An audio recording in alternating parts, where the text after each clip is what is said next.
Hi, this is Kelsey Bukowski for AP Gov Review, and in part 2 we're going to continue our discussion concerning interest groups. And just for a little background information and a little bit of a review from Unit 1, which somewhat connects to interest groups, we talked about pluralism and the group theory, in which groups provide a key link between the people and the government, specifically being interest groups. And that when they're competing, really no group will become dominant. This contrasts heavily toward hyperpluralism, where you might have more conflict, as well as when you contrast this to the elite theory, where it's the belief that only a few groups or a few people in particular are going to be dominating the policy agenda. But when we look at pluralist theories of interest groups, typically groups are weak in one resource, may use another. Groups do play by the rules of the game. And lobbying is a technique that is significantly used by all, but not a problem since it is an open resource to everybody. And then we contrasted that with the elite theory, which the idea that real power is only held by a few, mainly corporations. Certainly something that Bernie Sanders, if you've been following the 2016 election, has been railing against, and certainly espouses this type of theory, and believing that lobbying is indeed part of the problem because it benefits a few at the expense of the many. Now, it's really interesting, and while this graph is very much outdated, if you look at the perceptions of dominance of big interests by people, notice that big interests are perceived as being quite heavily, at some points more than 70%, close to 80%, and then as of 2004, going slightly higher towards 60%. But more people believe that big interests are being represented over the will of the people. And certainly, to some extent, that same sentiment is continuing. Now, when we look at theories of interest group politics, there are what we'd call subgovernments, and these by definition are networks of groups that exercise a great deal of control over specific policy areas. It's very important that you know subgovernments. We're going to look at a concept known as the iron triangle in a moment. And this iron triangle is going to consist of interest groups, the government agency, and a congressional committee that handles particular policies. This is known again as an iron triangle. And let me just give you an example of this. This is what an iron triangle would look like. And in this iron triangle, it's sort of like you scratch my back, I'll scratch your back. And the reason it's called an iron triangle is just like iron being very strong. It's very difficult to penetrate through this triangle to affect change. So, for example, Congress will provide funding and political support for the bureaucracy. In return, they're going to have policy choices and execution that benefit Congress.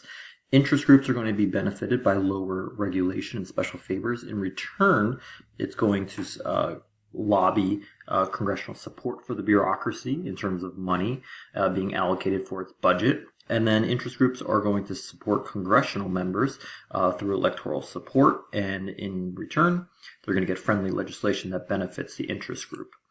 Now, let me give you an example of this. Take tobacco. So remember, with an iron triangle, if we're taking a specific interest, tobacco, you have the I scratch your back, you scratch my back. So the interest group, including farmers and manufacturers, will provide campaign contributions to congressional subcommittees. We haven't gotten to Unit 4 quite yet as of this video. But when we do, Congress is made up of the various subcommittees that control agenda. It can be very favorable or unfavorable towards, in this case, the tobacco industry. So with campaign contributions coming from the interest groups, the congressional subcommittees are going to be more or less favorable towards the interest groups. In return, they're going to sponsor legislation affecting tobacco farmers and other members of the industry that may be favorable. Now, with the bureaucracy, this might be, for example, the Department of Agriculture's tobacco division. They are going to be receiving higher budget requests and approving them because, remember, the interest group is paying Congress for favorable regulations, and regulations here come through the bureaucracy. So as a result, they're going to be approving higher budget requests. And then in turn, the bureaucracy is going to make rulings on tobacco production and prices that can be favorable. Again, it can work the other way if it is an interest group that is anti-tobacco. But you can see that it's very difficult to really go through or penetrate this triangle, that each part of this triangle is supporting one another, and it makes it very, very difficult to affect legislation, again, because it's an iron triangle, if you will. The hyper-pluralist critique of this is that these groups have become too powerful as the government tries to appease every interest, and that, for example, with these iron triangles, they are just aggravating the process. So as a result, you can have contradictory policies. You can have policies that might just be very difficult to change, as we see with tobacco, as seen in this iron triangle. But really, what makes an interest group so successful? For example, the NRA is seen as the most powerful, followed by AARP, the American Association of Retired Persons. And you see that there are just so many different interest groups, and these are only the top 25. You even have a National Governors Association, you have the recording industry, the International Brotherhood of Teamsters. So what makes it? Well, really, typically, the smaller the group, interestingly enough, it tends to be more effective. Larger groups tend to not be all that effective. When you look at potential group members, these are all the people who might be interested in the group membership because they share a common interest. Whereas reality, the actual group, that is the part of the potential group that actually joins.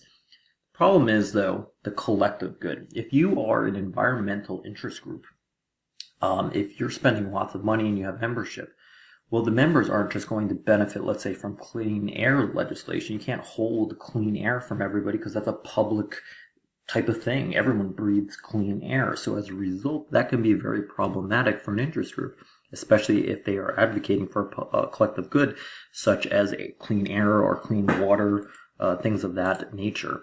So one problem that interest groups are going to have is known as the free rider problem, in which the bigger the group tends to have larger the problem, and that, sometimes when people don't join interest groups, they still benefit nevertheless, because again, you can't withhold certain things, such as, your environment's not going to be polluted because you didn't join the interest group. Well, that's very difficult to give only to those members. So one way to really overcome this difficulty, as illustrated by Olson's law here, is to provide selective benefits when you can. So people who are part of that membership, such as AARP or AAA, will receive things such as travel discounts or group insurance rates because you are part of that membership. So if you see from this graph over here in a moment, you will receive information as part of the benefits of the AARP interest group, insurance discounts, representation, in terms of lobbying, publications, travel discounts. So you're not just, receiving benefits in terms of, favorable legislation, but you also might have an economic benefit as well. Some groups, of course, are going to be better organized, more focused on the group's goals. Multinational corporations tend to be successful because there are very few of them. They have more financial means at their disposal. Whereas consumer groups, which might be a little bit smaller, are more difficult in getting significant policy gains because the benefits are spread over the entire population. So if you can have an interest group that affects just a small minority of people, you actually can be somewhat successful because, again, you're deriving select benefits just to the group membership. Now, typically, the intensity is going to affect whether or not an interest group is successful. If you are a single issue group, which they tend to be, and especially when you have a very high intensity issue such as gun control, which is the number one issue today, that's going to really make you successful. That's going to get the attention of congressmen and women. Think, for example, during the anti-Vietnam era, in which you have a lot of groups protesting against the Vietnam War.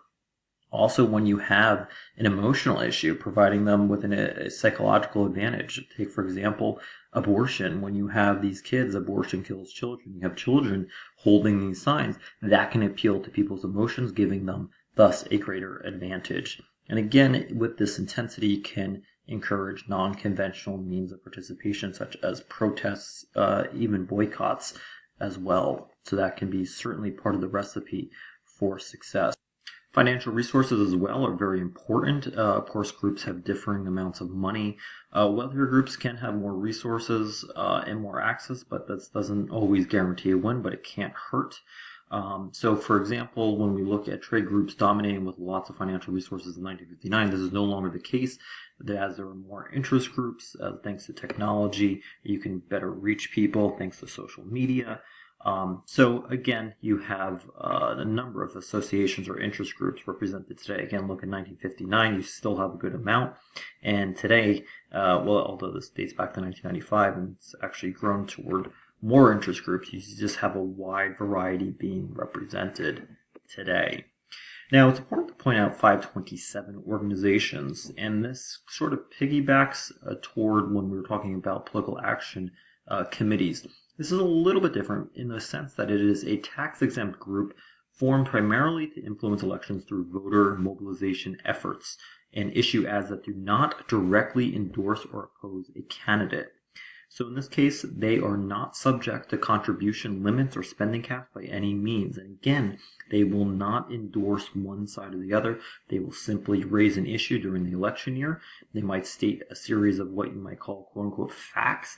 But again, you might see that this particular ad was paid for the National Association of Realtors. And it might pull up a candidate's record and, basically give you the information as to why you should support or not support, but it won't directly endorse or oppose that candidate. So money certainly goes a long way.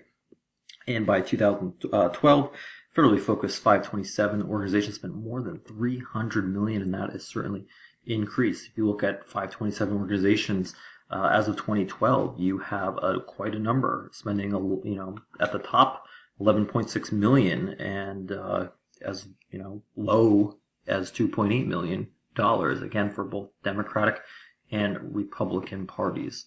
Now, another way that groups are going to try to shape policies through lobbying, in which you have somebody representing your interest group and meeting with a governmental decision maker. It could be a congressman or woman in hopes of influencing a decision. It might be on a particular piece of legislation, whether to vote one way. And here is a more negative view of lobbying, as most lobbyists are viewed negatively, but legally bribing and or extorting an elected official. Now, there are two types of lobbyists.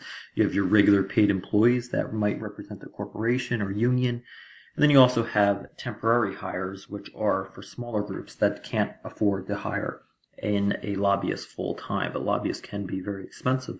But again, the whole idea to lobby towards a bill or, might try to derail a bill. And a good example of this, of the criticism of lobbyists is that when you look at congressmen and women in this political cartoon, right, this person's paid off looking like a NASCAR driver by FedEx Mobile, Walmart, for example, that they're almost paid to represent the corporate interests as opposed to the everyday people's interests. But nevertheless, lobbyists do provide some function in government as they are a source of information. They can help politicians plan for strategies, get legislation passed. They do help them with re-election campaigns. They do provide them with ideas and innovations at times.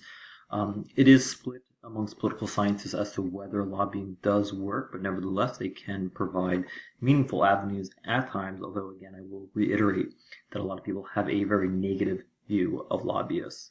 But lobbyists do spend more than $2 billion in Washington, again, representing special interest groups. Many of them are former members of Congress as part of that revolving door. They will issue scorecards. The NRA is very famous for doing that. So they will issue whether you have an A or an F or whatever grade for supporting gun rights, and they'll issue that to their membership to say, hey, this guy is friendly or not friendly towards gun rights. Lobbyists will also reach out via grassroots lobbying. And ultimately, in 1995, this resulted in a law, not the grassroots lobbying, but lobbyists in general, the pressure, the negativity against them. The lobbyists are required to disclose how much spending, they disclose their clients, and they're not supposed to get any gifts or pay for a meal for any congressman or woman. Now, ultimately, electioneering will occur as a result of interest groups. That can be through PACs, that would be with direct involvement in the election process, whether it's funding campaigns, whether it's going to be providing testimony, doing work for candidates via their members. Also, PAC money, as I said earlier before, it's going to go to the incumbents with the greatest chance of winning. Now, ultimately, the last resort for interest groups, if they are not winning, they're going to use the courts, as we said earlier in the previous video, through amicus curiae briefs, as well as class action lawsuits. So the courts are sort of the last resorts for interest groups if they fail in the general arena.